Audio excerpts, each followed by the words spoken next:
Hello, this is Notaspringchick, and today we're going to cook mashed potatoes and shepherd's pie.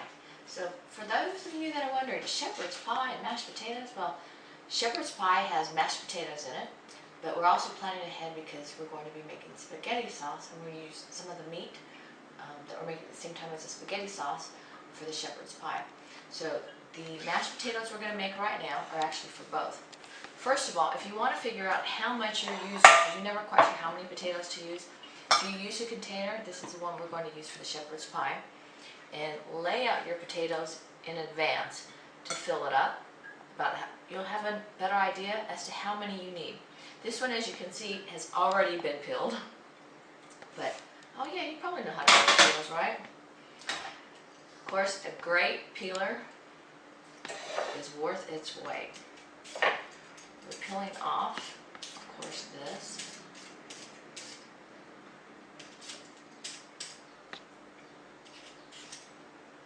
Now some people like to have mashed potatoes without the peel in it, and some of them like it with it, so do it to your own preference. Okay, I'm going to say it's just a side. Can you see right here? Also, when you're cooking the potatoes, if you slice them ahead of time, before you cook them, oops, watch out for these hands. Oh, if you happen to have one of those mitts, I don't have one right here, where you put them over your hand, then you can cut and you won't cut through your hand. A lot of the chefs have those. We're just going to cut these into big pieces though. Put them in the pot. Here's one more.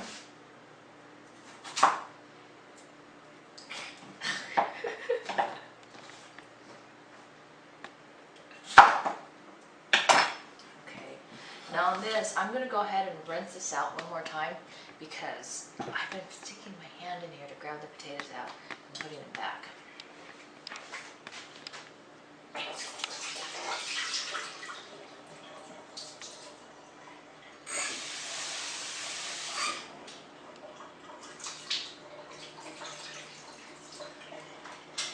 Actually, here's another. Well, we're just going to do this way.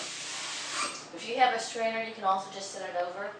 Go ahead and do it. I'm just going to put my hand over here that was rinsed out. I'm just going to add some more water.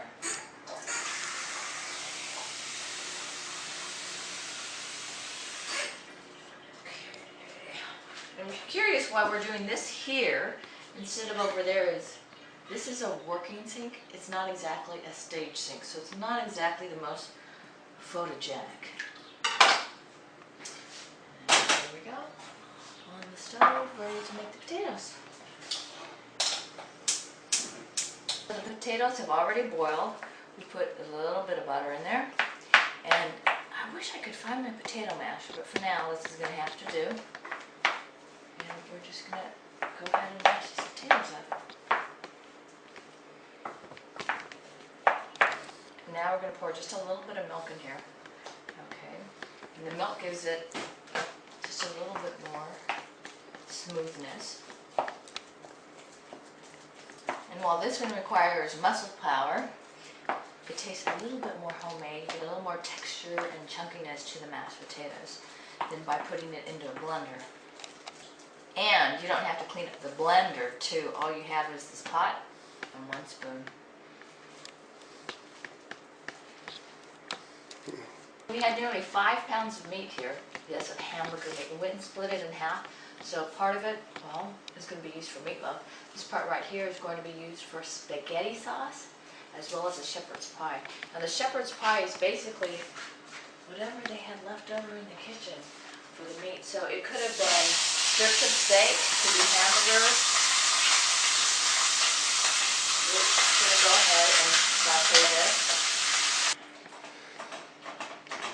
Okay, so here's one really important thing, because as tempted as you are, like I am, you can see that it's live, to take that whole thing of meat and stick it in here and then break it up, well then you get splattered by the oil. I like to use this one, I love it. It's a roasted garlic oil, which is olive oil. And is it olive oil and is it safflower oil?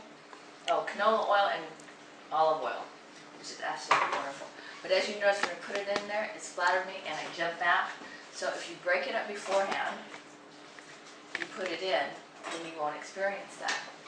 Now we're going to go ahead and put in, oh yes, Italian seasoning. This is, I find, a whole lot easier to use instead of getting a rosemary, a basil, and all the different individual spices. One seasoning, go ahead, put it in to flavor. How much are we supposed to put in? Oh, we're putting it into flavor. And if you put the flavor in with the meat, even if you're using a crock pot or you're baking stuff in, you'll have a lot more flavor in the end. I've just added some dark chili powder. And this is flavoring or seasoning to taste. So I like to use a lot of different things. Here is some chili sauce.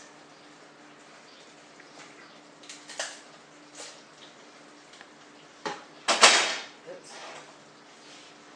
Some Worcester sauce. Oh God, I can wait. I am so hungry now. That's the hard part about doing this. William Perrin's traditional steak sauce. Come on. You notice I step back because it will splat me. There we go. And of course, some liquid smoke stuff. This is great if you want to make beef jerky. Also, it gives it a little bit of a smoky flavor. Okay. Go ahead and stir it all up.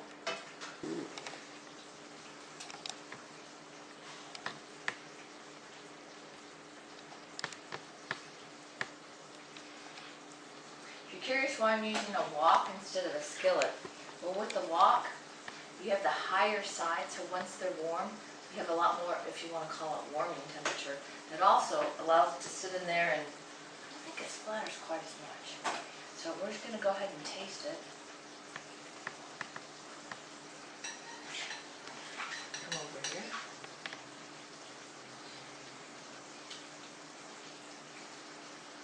More seasoning. It is good. So I've just added a layer of potatoes down to the bottom, and next is the meat.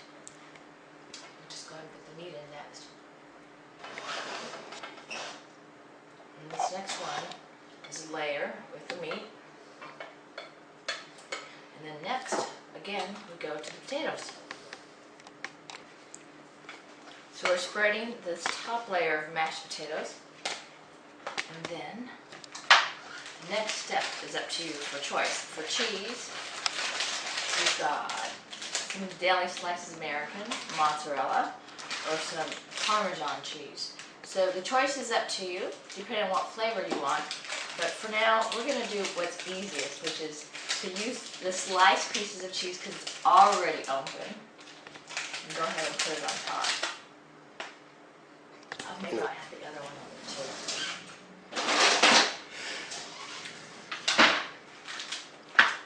Okay, there's our American cheese, the deli style on top. Now I think I'm going to go ahead and use some of this Parmesan cheese too, just to add on top.